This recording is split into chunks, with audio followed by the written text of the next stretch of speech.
Hello, I am joined by Tom from Beaufort Rampton Landscapes. We're here at the RHS Chelsea Flower Show. Tom's business has been involved with building the Parkinson's UK garden this year, and Tom's very kindly said he'll have a chat with me about how he's got involved with it and what it takes to kind of build a garden and be involved in that. Tom, how did you kind of get involved with building this garden this year? How did that kind of come about? Yeah, so Arrett Anderson, who's the designer of this garden, a couple of years ago we did a big garden for her at Hampton Court, and that was our first experience of a show garden, and from then she very kindly got us involved in a small garden in the Great Pavilion, and this year a Main Avenue garden. So we're actually subcontracting here for a company called Landscape Associates, who many of the people that see your channel will know. They're a fantastic company, and they had 3 Main Avenue gardens this year. Wow. One of them being the Parkinson's UK garden, and they very kindly asked our team to get involved.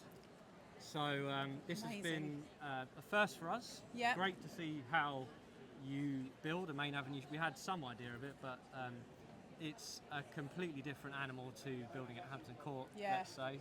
And they've given us very kindly this opportunity, and here we are.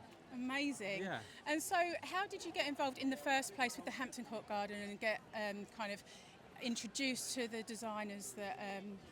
We, fortunate, we knew Arrett. Okay. Catherine, my business partner, who you know very well, she had been at college with Arrett. Oh, okay. So they'd sort of come through the ranks together. Catherine and I started a design and build company, and Arrett very kindly gave us that opportunity. So I think that was fortunate for us, but I suppose the best way of getting involved in one of these gardens is by talking to other designers, getting introduced to other designers through other landscaping companies that you might be aware of. It's really about making connections. And as you know, that's probably one of the most important parts of running a successful business in this industry. Absolutely. And what benefit has it had to your business by doing these show gardens? I think probably sort of leading on from that, it's again the connections you make as a result of this. Okay.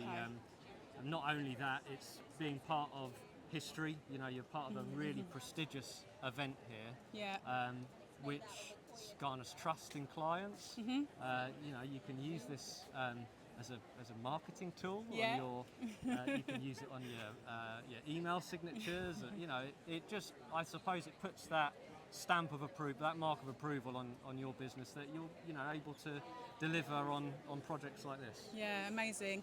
And obviously we can't have a chat without me mentioning knowing your numbers, being an accountant, having an accountancy practice. How do you think it's important for businesses, before they get involved with something like this, to be really aware of whether they can financially afford to do something like this? Because you wouldn't necessarily do this for the money, it's more about other things, isn't it? No, I think you can't hide away from the fact that, you know, and I know a lot of landscaping companies will say that this is it has to be a profit-making exercise. Okay. I don't necessarily see it in that way. Yeah. And if we're all very honest with each other, I think probably a large number of these gardens have probably been self-funded to a degree. You know, whether that's time or financially, to a degree. So I think companies get involved in this. It's for us, it's not necessarily, it's not a profit-making venture. It's to to work with a fantastic cause such as the Parkinson's UK. It's to work with these fantastic teams, Arrett, the designer, all of the people that are involved in this. It's to be able to create connections within the industry. It's essentially our marketing budget for the year. Although I could probably do a bit more work on the marketing side of the business. But anyway, it definitely works. You know, there are some sunk costs here, but I think the soft benefits are worth it. But going back to your point, yes, moving into these sorts of spaces, I think you have to have some financial stability behind you. Absolutely. And kind of an awareness of an absolute your, awareness you of know, your numbers you don't want on to, a regular basis. You don't want to get involved in something like this if you don't know your numbers, if you Yeah. haven't got that information. No.